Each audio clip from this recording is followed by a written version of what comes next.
Welcome to Bheemas kitchen. ಇವತ್ತು ನಾವು 5 ನಿಮಿಷದಲ್ಲಿ ಚಿಕನ್ ಫ್ರೈ ಹೇಗೆ ಮಾಡೋದು ಅಂತ ನೋಡೋಣ. ಇದು ತುಂಬ ಟೈಮ್ ತಗೊಳ್ಳಲ್ಲ, ಸಿಂಪಲ್ ಆಗಿ ಮಾಡ್ಬೋದು. ಹೇಗೆ ಮಾಡೋದು ಅಂತ ತೋರಿಸ್ತೀನಿ, ಬನ್ನಿ. ಪ್ಯಾನ್ ಇಟ್ಕೊಳ್ಳಿ. 4 to 5 ಟೇಬಲ್ ಸ್ಪೂನ್ ಅಷ್ಟು ಆಯಿಲ್ ಹಾಕಿ, ಕಾಳು ಹಾಕಿ, 1 ಸ್ಪೂನ್ ಅಷ್ಟು ಹಾಕಿ, ಕರ್ಬೇವಿನ ಸೊಪ್ಪು ಹಾಕೊಳ್ಳಿ, 1 ಮೆಣಸಿನ್ಕಾಯಿ ಹಾಕೊಳ್ಳಿ, 1 ಮೆಣಸಿನ್ಕಾಯಿದು ನೀವು ಖಾರಕ್ಕೆ ಎಷ್ಟು ಬೇಕು ಅಷ್ಟು ಹಾಕೊಳ್ಳಿ. ಫ್ರೈ ಮಾಡಿ, ಸ್ವಲ್ಪ ಲೋ ಸಿಮ್ಮಲ್ಲಿ ಇಟ್ಕೊಂಡು ಫ್ರೈ ಮಾಡಿ.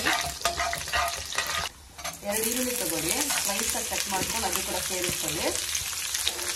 1 ಟೇಬಲ್ ಸ್ಪೂನ್ ಅಷ್ಟು ಶುಂಠಿ ಬೆಳ್ಳುಳ್ಳಿ ಪೇಸ್ಟ್ ಹಾಕೊಳ್ಳಿ. ರುಚಿಗೆ ನೋಡ್ಕೊಂಡು ಎಷ್ಟು ಬೇಕು ಅಷ್ಟು ಉಪ್ಪು ಹಾಕೊಳ್ಳಿ.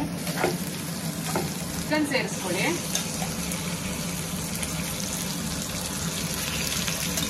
ಬೋನ್ಲೆಸ್ ಚಿಕನ್ ತಗೊಂಡಿದ್ದಾರೆ, ಅದನ್ನು ಸೇರಿಸ್ಕೊಳ್ಳಿ.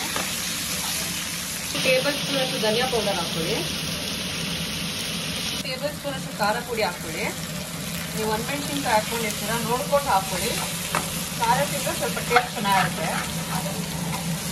ಸ್ವಲ್ಪ ನೀರು ಸೇರಿಸ್ಕೊಳ್ಳಿ, ಸ್ವಲ್ಪ. ಇವಾಗ ಲಿಡ್ ಕ್ಲೋಸ್ ಮಾಡಿಬಿಡೋಣ. 5 ಮಿನಿಟ್ಸ್ ಆದ್ಮೇಲೆ ತೆಗಿಯೋಣ.